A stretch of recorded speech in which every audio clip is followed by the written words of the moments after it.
Regardez bien les chiffres qui s'affichent sur votre écran, car ils signent l'arrêt de mort du système économique français. Mesdames et messieurs, bienvenue sur cette édition spéciale. Abonnez-vous pour suivre l'essentiel de l'actu 360. Le sujet du jour est grave et va vous surprendre. Mort du système économique français. Nous sommes le mercredi 14 janvier 2026 et la France vient officiellement de franchir le seuil de l'irréel, 3 350 milliards d'euros de dette publique. Ce matin, alors que vous preniez votre café, les marchés financiers ont rendu leur verdict. La France n'est plus considérée comme un pays sûr. Les taux d'intérêt s'envolent et chaque seconde qui passe coûte des milliers d'euros à vos enfants. Mais le vrai choc, il est dans nos rues. Cette nuit, après une séance électrique à l'Assemblée nationale, les tracteurs de la coordination rurale ont encerclé le Palais Bourbon. Les agriculteurs sont à bout, mais ils ne sont plus seuls. Les radiologues sont en grève totale. Les maternités ferment leurs portes les unes après les autres et la SNCF annonce un blocage historique. Pendant que le gouvernement Macron essaie de cacher l'ampleur du désastre sous des discours lénifiants, la réalité est là. L'État est en faillite technique.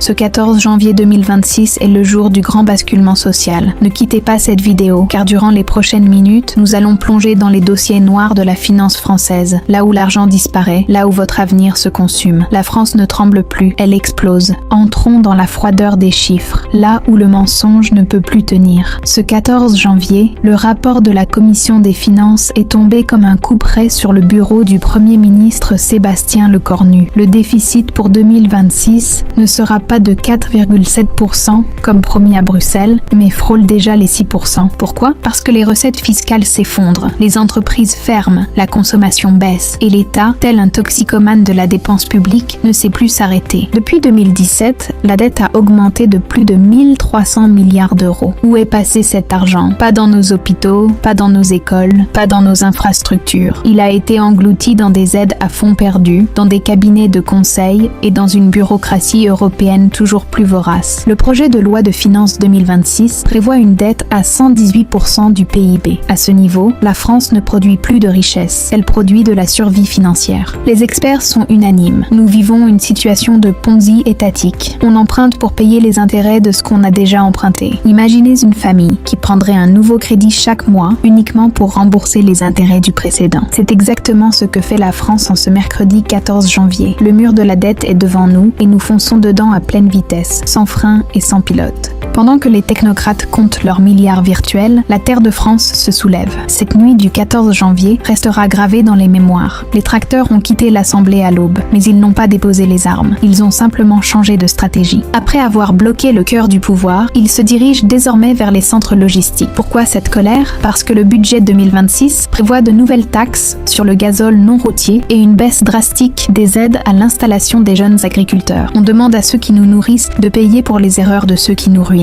Le syndicat Sudrail a rejoint le mouvement ce matin, réclamant 400 € d'augmentation par mois pour compenser une inflation qui dévore les salaires. Les radiologues libéraux, eux aussi, ferment leurs cabinets. 80% des scanners et IRM sont à l'arrêt ce 14 janvier. Ils protestent contre les coupes budgétaires de l'assurance maladie qui menacent directement la qualité des soins. C'est une convergence des luttes d'un genre nouveau. Ce ne sont plus des idéologies qui s'affrontent, mais des secteurs vitaux de la nation qui disent « stop ». La France est au bord de la paralysie totale. Le gouvernement parle de dialogue, mais comment dialoguer quand les caisses sont vides ? Le Premier ministre Lecornu est face à un dilemme impossible. Céder aux revendications et aggraver la faillite, ou rester ferme et risquer une explosion sociale majeure de type gilet jaune version 2.0, mais avec des tracteurs et des blouses blanches. Mais attendez, car le pire arrive pour votre portefeuille personnel. Le 14 janvier 2026 marque l'entrée en vigueur de mesures fiscales que le gouvernement qualifie de solidarité, mais que les épargnants appellent déjà le grand hold-up. La CSG est en hausse, la flat tax est alourdie et une incertitude totale plane sur les PEA et les PER. Le but est simple, capter l'épargne des Français pour combler le trou de la dette.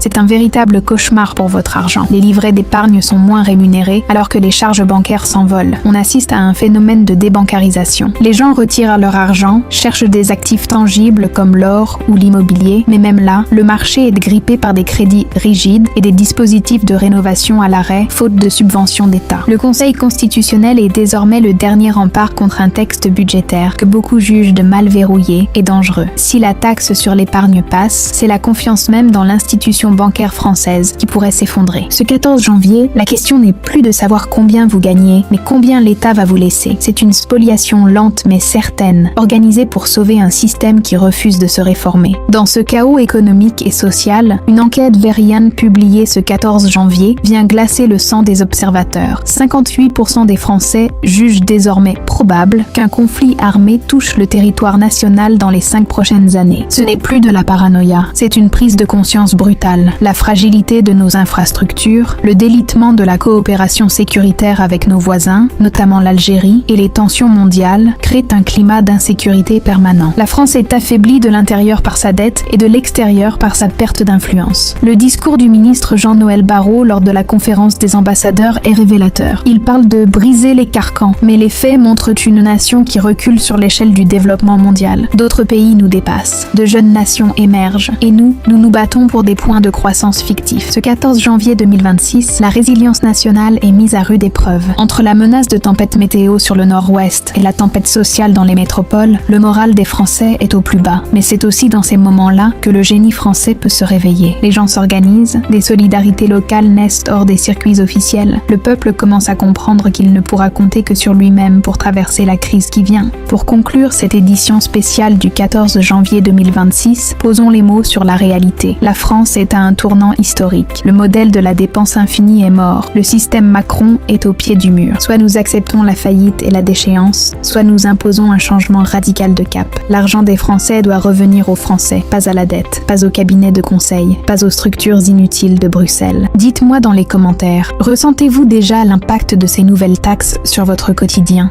Soutenez-vous les agriculteurs et les médecins en grève aujourd'hui ? La France peut-elle encore être sauvée ou la faillite est-elle inévitable ? Partagez cette vidéo massivement sur tous vos réseaux. La censure économique est plus forte que la censure politique, mais votre droit à l'information est sacré. Abonnez-vous, activez la cloche et préparez-vous, car l'année 2026 ne fait que commencer. Restez debout, restez conscients, on ne lâche rien.